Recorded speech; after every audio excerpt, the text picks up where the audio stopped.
Hi everyone. We did have someone to introduce, but they have disappeared.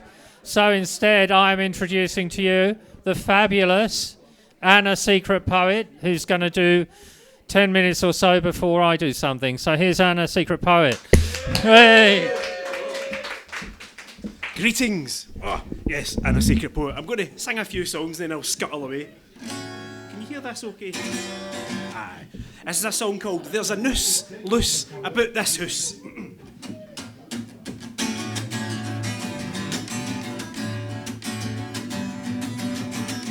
Hung up on a moment, if you pardon the pun.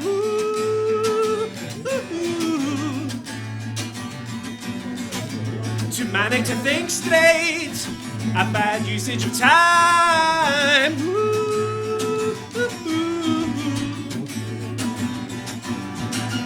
Imagination has left me this way, not joyful or triumphant, nothing useful to say.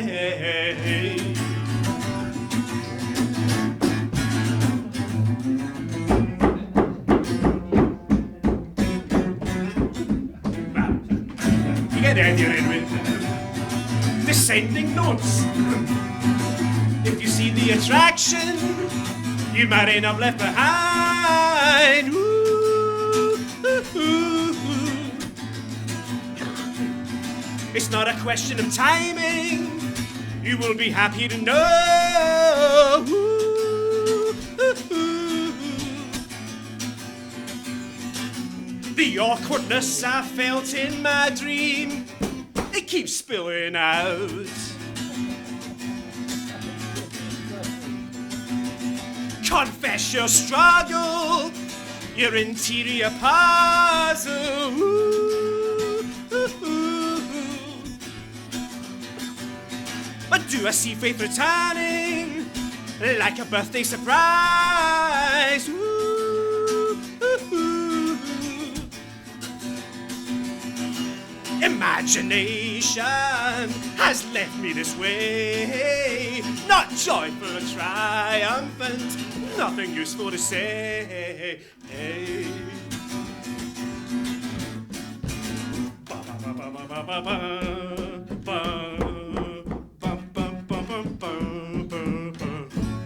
I'll just end it there.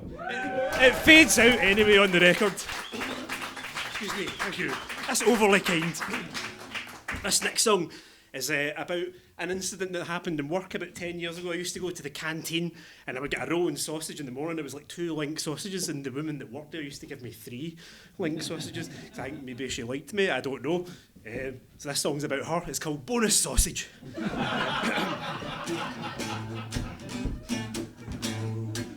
It's a wee bit funky. Oh, canteen lady, you're so good. Oh, canteen lady, when I need food.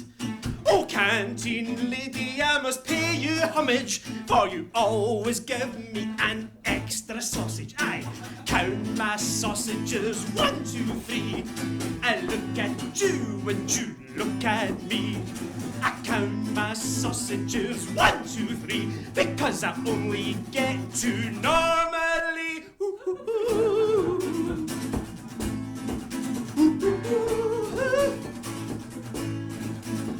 Oh, canteen lady, I'm just a man.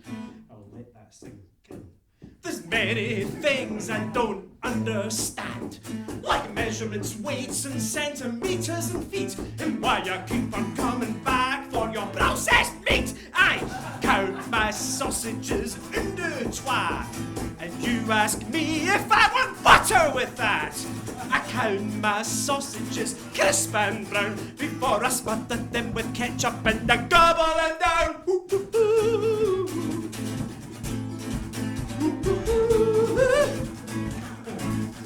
Ooh, ooh, ooh.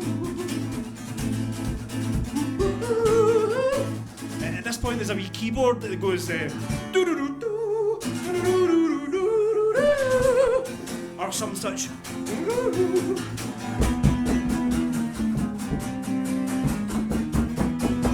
And then there's like a guitar solo.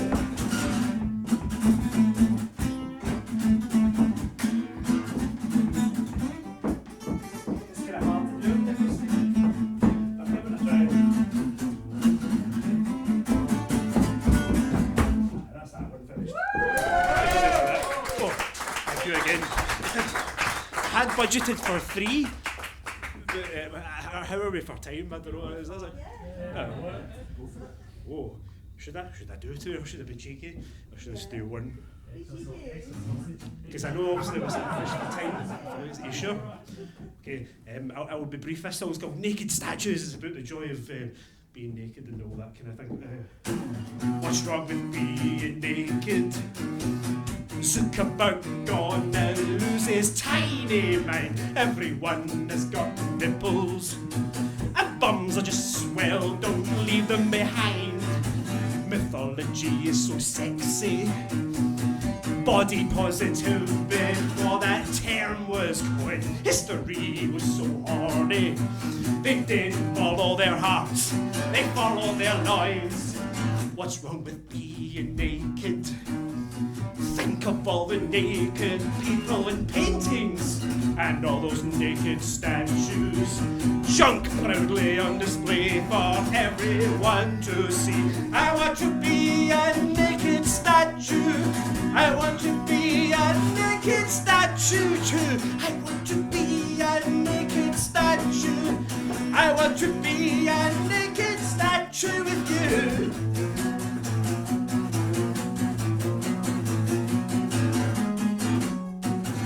Museums are so alluring, antiquity gets me so aroused. Let's go to the nearest collection and have a good look around. I want to be a naked statue. I want to be a naked statue too. I want to be a naked statue. I want to be a naked statue. Rock hard nudes. Games and dudes, rock hard news, danger dudes.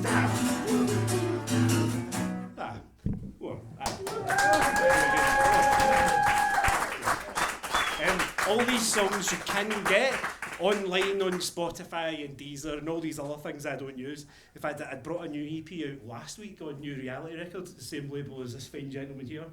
I'm not going to play any of that though because I haven't memorised it, I'm afraid, but I was thought I'd do easier songs this evening. This is an example of that. Another song based on someone in my work. She has the most craziest eyebrows that you ever did see. Oh, those things. I wish I had eyebrows like that. It turns out though she's really self-conscious about them. She's going a fringe now, and I never told her this song's about her. It's entitled simply Eyebrows. There's an exclamation mark as well. It's kind of shit. Eyebrows, eyebrows, talking about your eyebrows, eyebrows, eyebrows, thinking about your eyebrows, eyebrows, eyebrows, looking at your eyebrows, eyebrows.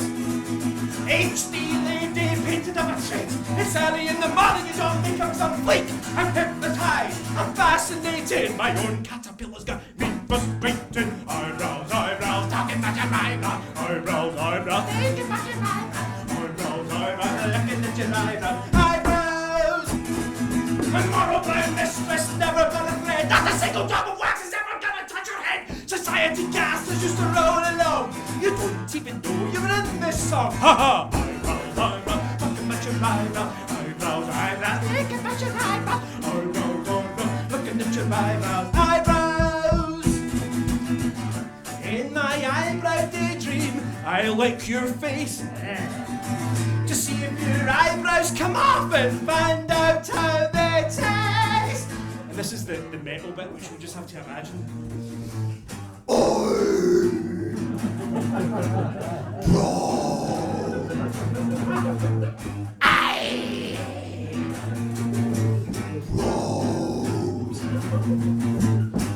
I raise mine like Sir Roger Moore, oozing cool from every pore. At least I hope so.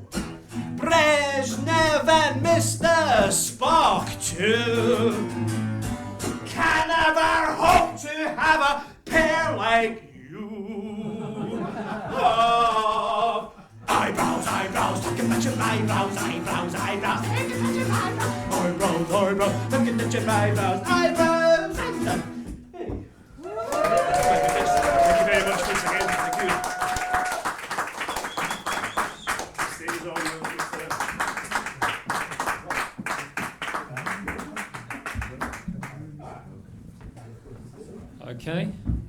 I'm getting an introduction or I'm introducing myself. I can introduce you if you wish.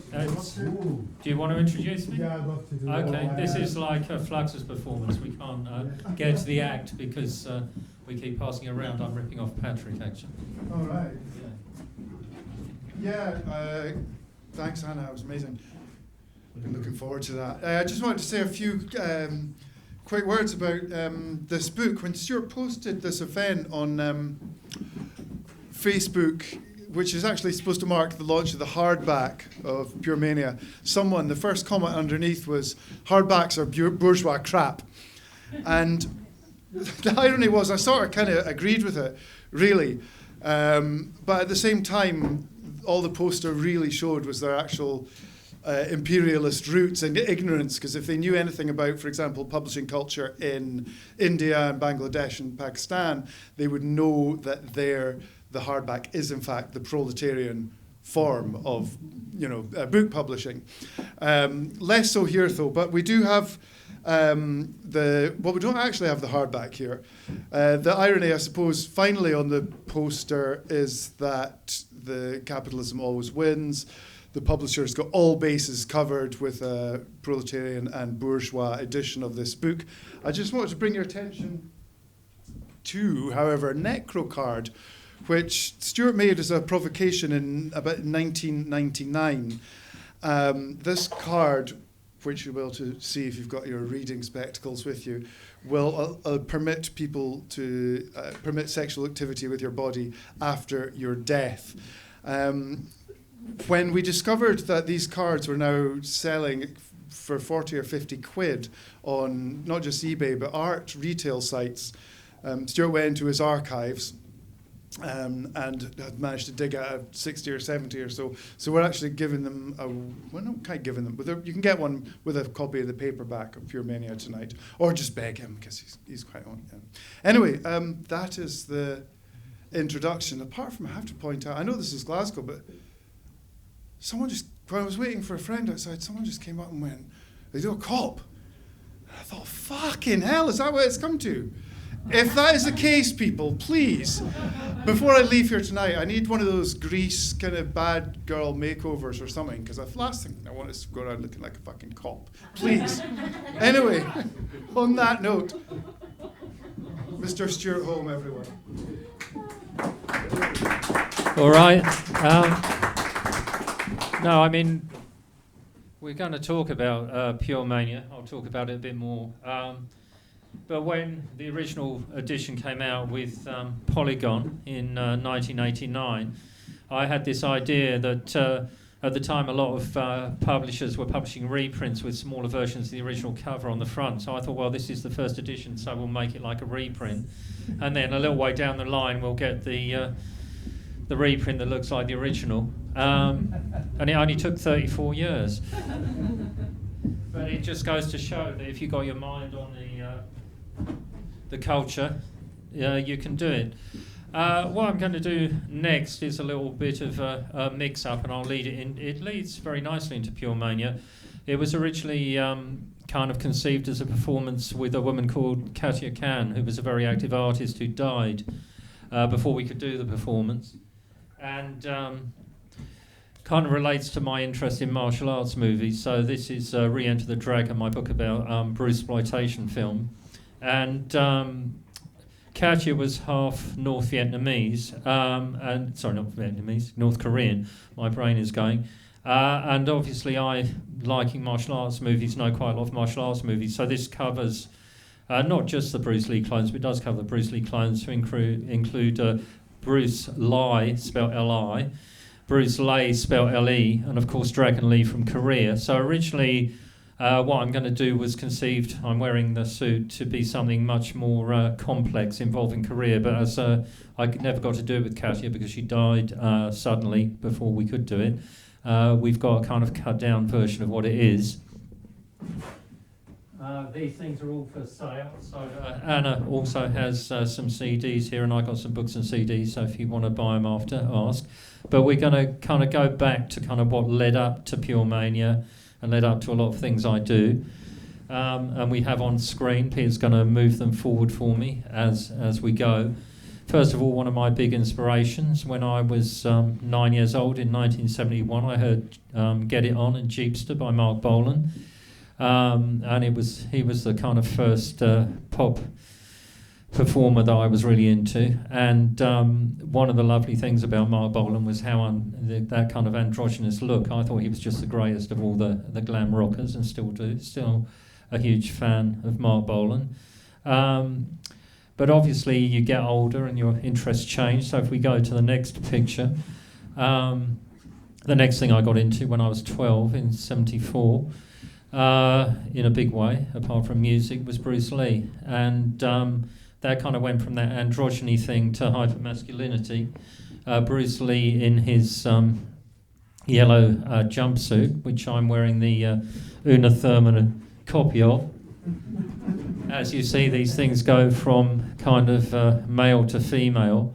And I thought about kind of what Bruce Lee was dressed up like there, and wondered where it came from. And I kind of came to a conclusion that actually maybe rather than going from male to female, it's getting both things off. Don't want to get everything off. Not ready for the full strip. So yeah, I mean, I kind of thought about that Bruce Lee thing, and the nearest thing I could think of to it was a full body leotard. So you do go from male to female.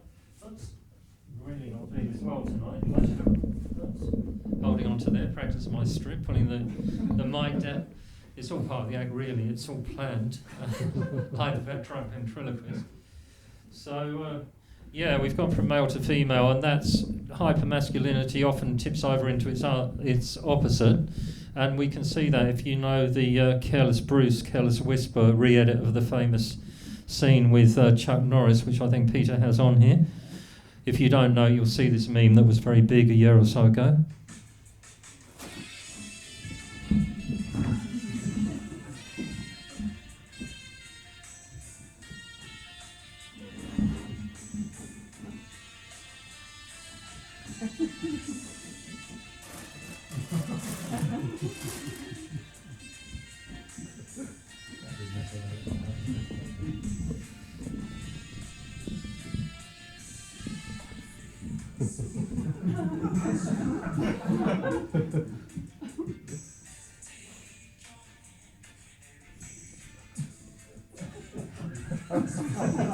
So, if you're a martial arts fan, I mean, I'd sussed that one out before that meme went around and was very big on social media. So one of the things that fascinated me when I did re-enter the Dragon was double penetration in martial arts films, and this is where in several kind of exploitation films you had people kind of fully penetrated with a sword, and then they'd leap up and kind of pull the bad guy into them. So rather than a porn double penetration, a kind of martial arts double penetration is a little bit different. But you can also see that use of porn ideas in the titling of a lot of kind of early kung fu films in the West, like Deep Thrust. I mean, with Angela Mao, that sounds like it's a porn film, but it's a martial arts film. And if you ever went and experienced that kind of 42nd Street grindhouse culture in New York, which I just managed to catch the very end of, you kind of had that thing where you had the martial arts kind of cinema and then the porn cinema, and you went to the different cinemas to see the different kind of films. I was into the martial arts, but was it that different from the porn anyway with those double penetrations? Anyway, we're going to move to the next shot. So we've kind of had feminine to masculine and masculine to feminine and back again. It sounds like a Goddard movie. And then, after Bruce Lee, the next thing we were waiting around for when I was a kid, being born in the early 60s, was punk rock.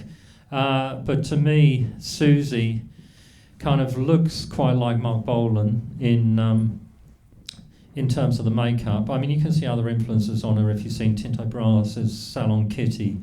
You'll notice some of the actors in that look a little like Susie with the makeup with some of her stuff. But she was like a very safe version of that Mark Bolan book for punk boys because she was female, so it was taking that kind of androgyny and kind of straightening it out a little. But not all punk rock did that. If we move to the next slide, we get the excuse for my next costume change. Oh no, this isn't the excuse for my next costume change. I'd forgotten about Wendy O. Williams, who's a kind of much tougher version of a kind of punk girl, a woman who cut TVs in half with chainsaws and stuff on stage. So that's certainly my idea of a kind of more punk rock girl than Susie, but everyone has their own taste. Maybe you like Susie. I certainly saw her in the 70s, but we'll move on to the next one, having pointed out Wendy. And here we have The Damned, which is, of course, the excuse for me to wear a tutu, as everyone wants to. Anna Secret Pie actually reminded me of seeing The Damned one time in 1977, because I don't know if people remember the Dead Boys, the Cleveland to New York punk band. I saw them supporting The Damned in 77. And for me, the Dead Boys, I like The Damned. I saw them a lot quite back in the day, but the Dead Boys kind of blew them off stage. So now you have the that kind of tutu look with the Captain Sensible. But we can move on to something even more progressive, another band I saw many times. This is Gene October of Chelsea. I can't really turn around to check that it's the right image, but I believe it is from Blackmail Corner in NME in 1978. And, you know, he was being blackmailed for having appeared in Jeffrey magazine, a gay magazine, nude. They've obviously starred out his genitals here, as I have to do with my own nude pictures when I put them on Instagram. But, yeah, I mean, it was kind of good to have some out gay and proud punk singers. He didn't really make much of his gayness in terms of presenting Chelsea as a band, but they're a lovely rock and roll band. I went and see him many, many times when James Stevenson played guitar up to 1980. Never liked him as much after James Stevenson left. But that was, you know, obviously all inspiration leading into Pure Mania. And if we move to the last picture, we can see what really turned me on when I was a kind of 15-year-old. Was Wayne, who became Jane County, with songs like Man Enough to Be a Woman. The one I got the first EP on Illegal that they did with Stuck on You. I used to play that all the time when I was 15. Still at school, because they'd raised the leaving age to 16. So that was, you know, you have all these transformations, and you can have your, I've got that transsexual feeling from Man Enough to Be a Woman, or your 14-inch umbrella is a splashing me 2x2. I never quite worked out that lyric from Stuck on You, like Gelmer's glue. But those were all, you know, kind of as a kid going through that stuff, bringing up different issues. And of course there was the more mainstream punk rock, which in some ways was what I was parodying in Pure Mania. So Pure Mania is a book where it's a mixture of things. It was about kind of vegan extremists and eco-action, which makes more sense now with Extinction Rebellion. But it was also about a band called Alienation, who did a style of music called Deja Vu, which was 1977 punk rock for the late 80s. And a lot of the book parodies things that happened in the initial punk rock movement. So the manager of the band is saying, "Oh, do these eco-actions, go and smash up cafes and attack tea-swilling scum. And if you get away with it, you've dealt a blow for kind of ecological progress. And if you don't get away with it, you'll get a lot of publicity for your band," which is like Bernie Rhodes allegedly told the Clash to go and rob a bank. And said that if you get away with it, you've got the money, and if you don't get away with it, you've got the publicity. So same kind of idea. So I was reusing all those ideas. You'll also, in the piece I'm going to read from the book, which is quite short, which isn't one of the more action-orientated pieces, but it's to show the influence of various other things. You'll notice reference to Sid Vicious with suicide, and also all you have to do is pick a chord, kind of strike it, and you've got music. So there's a kind of very obvious Clash, Sex Pistols references, although some people from some quite obscure punk bands claimed I based it all on them. But I think they missed the bigger picture, which was bigger kind of punk rock acts. And the other thing really driving this book, which was Richard Allen's Skinhead books, or James Moffat as he was. And I thought you could kind of do this avant-garde parody of that kind of New English Library style literature. And James Moffat kind of fascinated me as a writer, because sometimes he was so bad, but he would just churn stuff out, but he'd always be referring to himself, and I'd worked out different pen names he wrote under. So if he wrote as... he'd be praising a book he'd written under a different pen name in one book, and saying something like film producers could make a fortune by getting that book. But the other thing I noticed as his books progressed, it became, again and again, he'd always refer to 100 Pipers whiskey, which is a pretty terrible blend that you can't even buy in the UK anymore, as far as I know. And when I got hold of him, I asked him why I always referred to 100 Pipers whiskey. And he said, they were the most generous. They'd always send me a crate at Christmas, because I'd tell them, I'd send them my books mentioning 100 Pipers whiskey, so it's placement. So when Pure Mania came out, there's a lot of references to 100 Pipers whiskey in Pure Mania. But when it came out, we got, for the launch, which was the old Compendium books in Camden Town, hasn't existed for a long time, we got 100 Pipers. They sent us 2 crates of whiskey, and we had all the beers as well. I thought I'd take a bottle or 2 home, but all the whiskey got drunk. No one can remember the launch, but we had a fantastic launch. Those were all things that were influenced the book. I'm going to just read a little, or recite a little bit from it. But a friend of mine, Chloe Aragus, who's quite well known, her dad's a really famous Mexican poet, Homer Aragus, and she she knows I like Mexican wrestling as well, and she bought me this. So I've never had a chance to do a reading in a Mexican wrestler's mask, which is what I need. So I'm just going to do a very short bit of Pure Mania, kind of illustrating the points I brought up. Chickenfeed woke at 9. Instead of making breakfast, he went straight to Chris Street Market and bought 2 bottles of 100 Pipers. His novel was more or less finished. It was simply a matter of making a few revisions. He hoped to have a final draft at the publishers within a week. The booze would fuel him through to the end. Chickenfeed was thinking about alienation. If the group hit the charts, his 50% management fee would be big money. And if he could use alienation to promote warfare between rival youth cults, then sales of his book were likely to skyrocket. Alan would have to go. He was cracking up, couldn't take it. He'd do for another month or 2. Chickenfeed would time the sacking to maximise the publicity. Perhaps Alan could be persuaded to commit suicide. Such a stunt would reap dividends in terms of publicity. Chickenfeed wondered who he could get in as a replacement. If the worst came to the worst, he could fill in himself. He knew the rudiments of the bassist craft. Catfish could teach him anything else he needed to know. After all he had to do was pick a chord, go twang, and he had music. The phone was ringing as Chickenfeed let himself back into his squat. He pounded down the hall, the 2 bottles of 100 Pipers clanking together in a plastic carrier. "Hello," Chickenfeed hissed breathlessly. "We'll cut the phone call." Chickenfeed jogged upstairs and deposited the 2 bottles of whiskey on his desk. He looked through some typescripts. Casual had turned out well. It was simply all the required revisions were marked up and annotated in red ink. He thumbed through the pages. The final touches would require very little mental effort on his part. Everything that needed to be done had been marked up. It was much easier to finish a book and then sit down in front of a blank computer screen and start from scratch. Hunger cut through Chickenfeed's daydreams of success. The mental image he had of himself walking with a dolly bird on either arm through Notting Hill faded from his mind.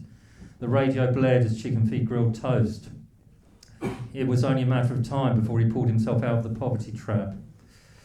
Perhaps he could buy himself a toaster. Maybe he wouldn't need one. The daily allowance from his royalties would pay for a cafe breakfast, a pub lunch, and an evening meal in a West End restaurant. News on the hour, every hour the radio blared. There was a jingle that repeated the name of the radio station and the word news several times. Militant colleges have wreaked further havoc in the capital, a newscaster announced. They struck at cars parked on the TV estate in Poplar, East London, at 3 a.m. this morning. 1 car was completely destroyed by fire and more than a dozen damaged. police have not ruled out a connection with Monday's Cuppa protest murders. So that was kind of just illustrating a few kind of little bits from the book and the kind of referentiality that went into it. And I guess because I always stand on my head in a performance, that I should do that again now. I'll just do something brief. And also it gives you a chance to look down my tutu rather than up my tutu. No upskirting here, we're downskirting. So I'll just do what I always do.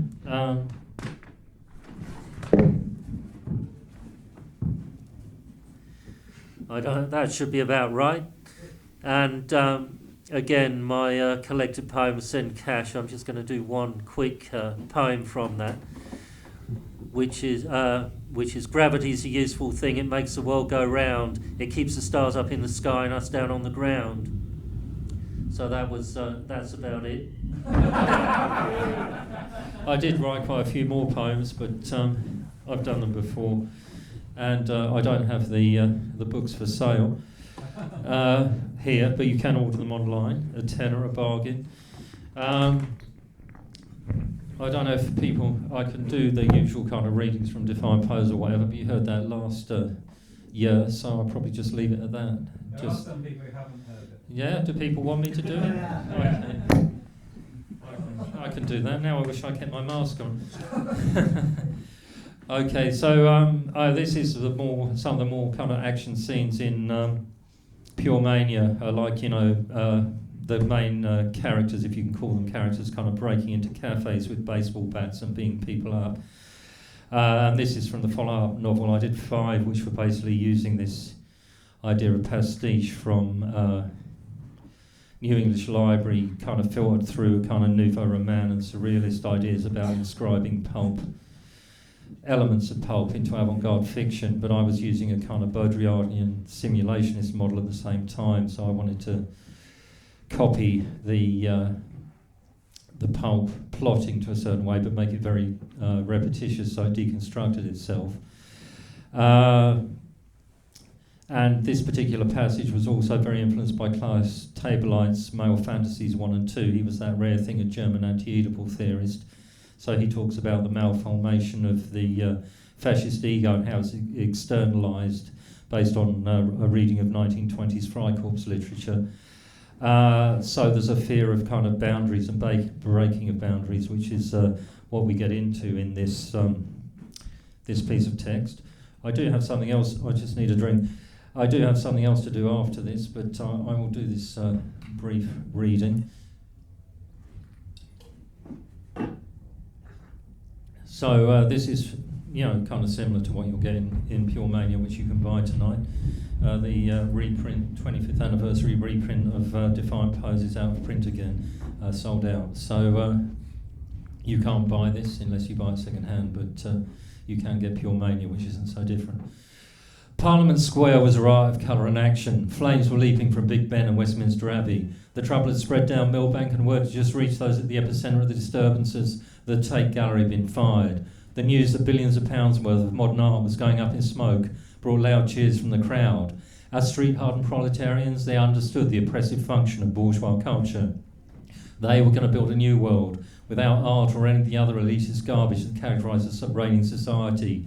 It goes without saying that quick-thinking militants wreaked similar destruction on the National Gallery, the ICA, and the numerous palaces and foreign embassies located in the area liberated by the insurgents.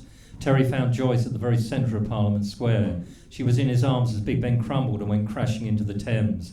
The comrades laughed manically as this symbol of imperial oppression was wiped from the face of London. To achieve freedom, they had to erase, demolish and otherwise destroy the very architecture around which the bourgeoisie had engineered the domination of their class. The city would have to burn and burn and burn before this destructive frenzy reached an orgasmic resolution. Watching the Houses of Parliament reduced to a smouldering ruin made Terry and Joyce feel horny as hell. The almighty crash as the roof of Westminster Abbey caved in added urgency to their lust. A church has stood on the site since the 7th century. In the 11th century, Edward the Confessor founded the present building. Henry III began a vast programme of restructuring in 1245, and this marked the founding of the abbey as it was known, until its demolition at the hands of the feisty proletarian mob.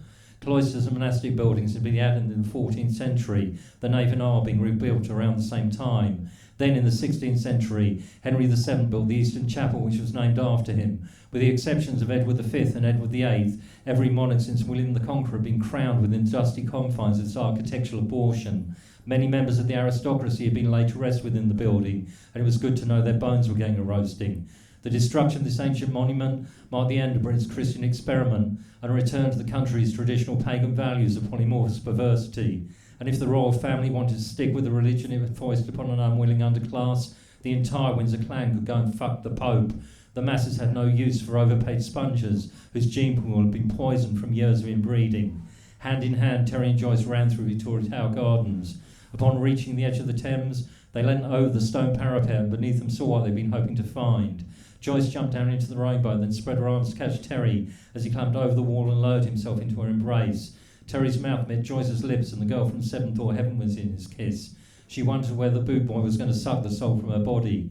Gradually, she was lifting the veil of cynicism that descended upon Blake, and the brand of hard loving he gave in return repaid her every effort to make him feel whole again. Joyce sincerely believed that before the two of them could settle down and raise a family, Terry had to resolve the frustrated desires of his youth. Personally, she'd never adhered to the anarchist ideology of overthrowing the state, but if that was what it took to make a man happy, she was more than prepared to raise those parts of London which serviced the governmental machine. It was for this reason that she'd helped Jackie and Winston orchestrate the Westminster riot and sent Terry off to subvert fascist youth. The way the boot boy slid his hand under the waist down to her Levi's told Joyce he'd done a great deal to help discharge the tension that had built up while the psychological conflicts of Terry's teenage years remained unresolved. As the skinhead fingered her love button, Joyce cast off, letting the tidal flow carry them eastwards. Terry had 2 fingers inside the hippie's cunt as the boat drifted in the centre of the mighty Thames. No, Joyce rasped as Terry slid down a bulk and began to lap at her hole. I want to suck you off. The hippie hauled Blake to his feet and then got down on her knees. As she eased the boot boy's cock from his flies and the love muscle began to harden in her palm, storm clouds gathered over London. Joyce took the head of Blake's huge tool in her mouth, while simultaneously working the base with her hand. She knew that for Terry speech acted as a kind of body armour, and therefore wasn't surprised when he began to recite her bites of cops, a fiery flying roll. Thus saith the Lord, Blake howled, as though the words had welled up from his bowels. I inform you that I overturn, overturn, overturn. As Blake declaimed the anarchist classic, spots of rain began to fall on his cropped scalp. A chill wind took the warmth of the summer evening and churned the waters of the Thames. But Terry stood firm as the boat began to rock and Joyce worked his prig with her tongue. Behold, I, the eternal God, the Lord of hosts, am coming to level with a purpose, to level with a witness, to level the hills with the valleys and to lay the mountains low. There was a low rumble of thunder and the storm began in earnest. The rain lashed against Blake as he screamed his message of defiance to the stars. The rowboat was tossed mercilessly on a swell which threatened to send its 2 occupants plunging into the waters which raged around them. Joyce piled on the pressure and Terry gave himself up to terrible pleasures. For the day of the Lord of hosts shall be upon everyone who is proud and lofty, and upon everyone who is lifted up, and he shall be brought low. For a brief moment a flash of lightning illuminated the boot boy, who thrown back his head and raised his arms to the heavens. The cops on Westminster Bridge, who constituted the thin blue line protecting South London from the ravages of proletarian insurgents, grinned wickedly as they caught a glimpse of the girl working the skinhead's love muzzle with her teeth and her tongue. In that day a man shall cast his idols of silver and idols of gold to the bats and to the moles, for the Lord is now risen to shake terribly the earth. The unusual atmospheric conditions sent Terry's voice thundering across London, and it was heard by thousands of people. Many a woman trembled in fear, thinking the final day of judgment had stolen unnoticed upon them. Remember your forerunner who is putting down the mighty from his feet and exalting them of low degree. Joyce worked Terry's cock frantically with her hand. I want you to come, she sobbed before putting the member back in her mouth. It was as if Blake's libido had hardened and the words of fire and steel pouring from him had replaced liquid genetics as the issue of sexual stimulation brought forth from his bulk. Ministers, fat parsons, vicars, lecturers and monarchs have been the chief instruments of all horrid abominations which cry for vengeance. Terry's back stiffened as Joyce swallowed his cock and the roaring water sent them hurtling under Blackfriars Bridge. The rain drummed against the 2 figures like machine gun bullets fired into a phalanx of troops. The very jaws of hell had opened up before them and chaos spewed forth. Blake was soaked to the skin and the wetness threatened to seep into the interior of his being. Only by concentrating all his energy on the words he was reciting could the skinhead find relief from the nausea that made his hands shake. He would not allow the liquid genetics that boiled inside his groin to be discharged from his throbbing love muscle. Such a deluge will obliterate the boundaries he so carefully erected around the muscular structure of his bulk. We shall be drunk every day of the week and lie with whores in the marketplace and account these as better actions than taking the poor, abused, enslaved ploughman's money from him. The current raged around the tiny boat as it shot beneath Southern Bridge, like a bullet slicing through a stormtrooper's brain. Joyce continued to work the base of Terry's cock with her hand and his tip with her mouth. Blake's eyes radiated a brilliant blue as the liquid DNA bored in his groin, but through sheer force of will he prevented it exploding out into this world of illusion. Be no longer so horribly, hellishly, impudently, arrogantly wicked as to judge what is sin, what not, what evil and what not, what blasphemy and what not. For thou and all thy reverend divine so-called, who divine for tithes, hire and money, and serve the Lord Jesus Christ with their own bellies, are ignorant of this thing. How, rich men, for the miseries which are just now coming upon you, the rust of your silver is rising up in judgment against you, burning your flesh with fire. Joyce worked Terry's cock with an ever-growing frenzy as the boat sped through the turbulent water that coursed around London Bridge. Blake knew he couldn't hold on to his mold genetics for very much longer. His voice was hoarse and his scream coughs tracked as if his very life depended on his ability to complete the recitation. The dreadful day of judgment is stealing on thee. Within these few hours, as Terry screamed the words, Joyce could feel his cum spurring into her mouth. An orgasm surged with their twin bulks as the boat was swept beneath Tower Bridge by the raging waters of the Thames. And because thou would judge me, Terry hissed, I will judge thee with a witness. Expect it suddenly. The boot boy could feel the darkness welling up around him. He had no defence against the black cloud of unconsciousness. There were no longer any distinct boundaries to mark the limits of his being. Joyce called Terry as he collapsed.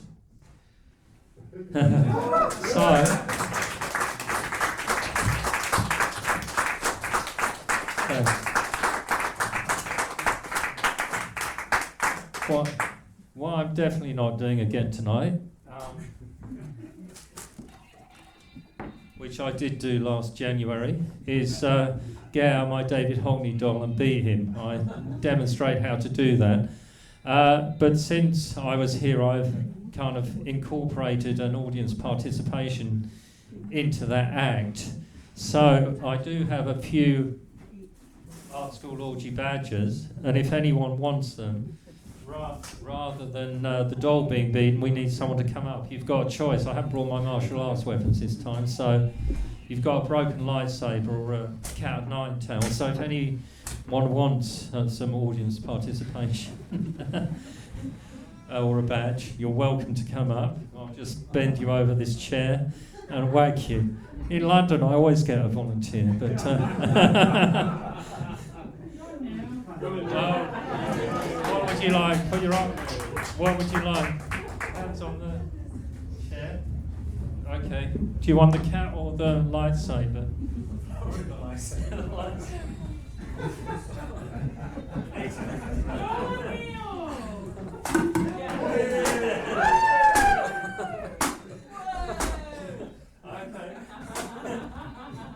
Yeah, Glasgow's proved it's not repressed as well. Yeah.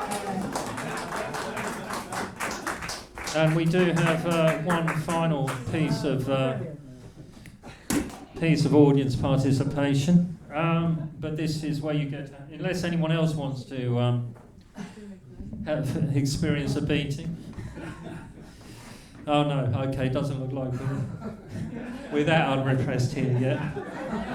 I have had up to 2 people volunteer in London. Only one when I went out to Essex, Braintree. So what we're also going to do, as a standard thing that I've been doing for years, is shredding books, because of course when you take what was in many ways the first perfected capitalist commodity of the book, and you put it through a shredding machine, every time it shreds, because you have to tear the book up to get it through the machine, it comes out differently. So what you have, you're turning a commodity, a perfected commodity, into a piece of fine art, and I then offer the shredded sculpture for sale for £1,000 or whatever. And of course it's not an edition, because everyone is unique, every shred is slightly different. And what we have here is a choice of what we could shred. So this is what I've been shredding for many years. Down and Out in Shoreditch and Hoxton, which is a novel in which every paragraph is exactly 100 words long. And this is Pure Mania, the book of the hardback that we were meant to be launching tonight, but can't because we don't have the copies. But this is an early edition, so this has some quite serious misprints in it, and that makes it rare and unique.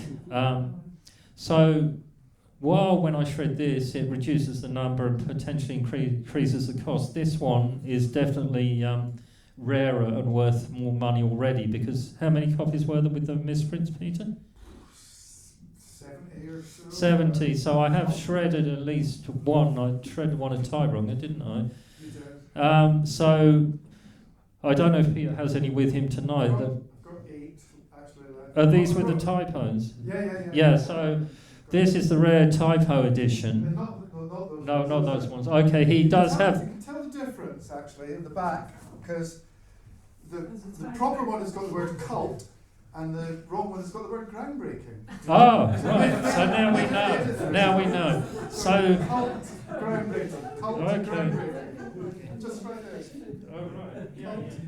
Groundbreaking. Oh, fantastic. Yeah, So this is groundbreaking. So this is definitely a rare Yeah. one. Now, what you're voting on is like this. There were 10,000 copies of, and I probably shredded 30 or something, not making it that rare. And this, there were 70 copies of. We've shredded at least one. You could buy one tonight. I don't know what Peter's going to offer them for, but this is the rare 10 quid, same as usual. Yeah. I'll take whatever you want. Take whatever people want. So if you vote for this one, you could then buy a rare typo edition tonight, and it's going to be rarer than if you didn't vote for this one. Or you can vote for this one, and not that I'm trying to push you in one direction, of course, but definitely I think there's more potential value in this one. Oh, okay, yeah. It's definitely going for the transforming the rare typo edition. So there's less of them, and it will be worth more. It's always great starting this off. You just.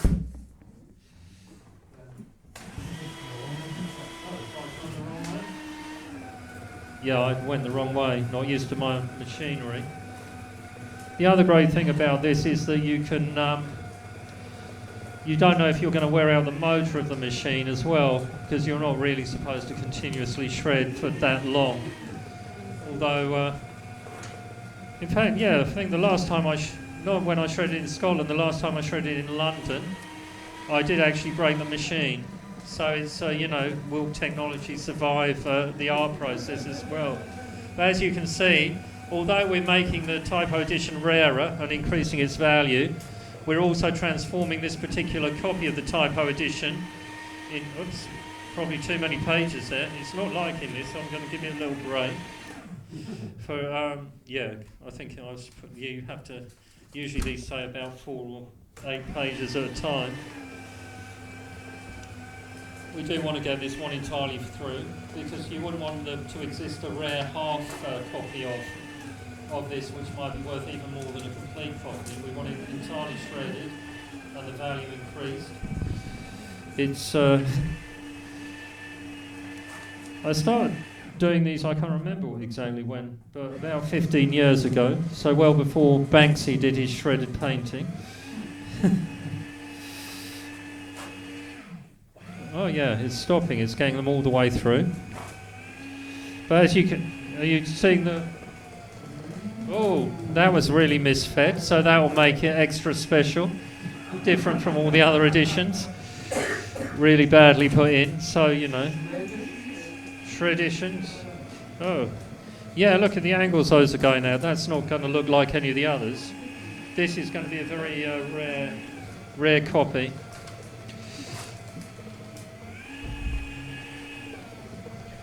So yeah, don't forget to, buy your books at the end. Of course, as typical cynical capitalists, our bank card machine is broken down as well. So we're down to barter. Or of course you can promise to pay my PayPal later, and I might trust you. Depends what your face looks like, of course. Or some of you might even have some cash on you. You never know. Oh, we're getting a bit lazy now because I'm just trying to get them through fast. Sorry, it's a bit naughty. It's, yeah, the sound is, if someone released this as a record, it could be a big hit. On the Underground. I jag to the sound of the Underground. Oh look, there's an advert for our school orgy, which you can also buy here tonight. They're 15 quid, Re-Enter the Dragon is 15 quid. I'm not sure how much the paperbacks with the Necro card are. And yeah, oh look at that. Everything's gone through. Fantastic. I mean, we've just got a bit of spine, which if you were under the siege of Stalingrad, they worked out that the glue in bound books had some tiny percentage of worth of protein, so they actually broke up the books to get the protein out of the glue in book spines. So yeah, that's why the importance of the spine. He's going to eat it tonight. So I think that's it for us. We're going to call it quits. You can get another drink. You can try and buy a book, but we don't have any working bank machine.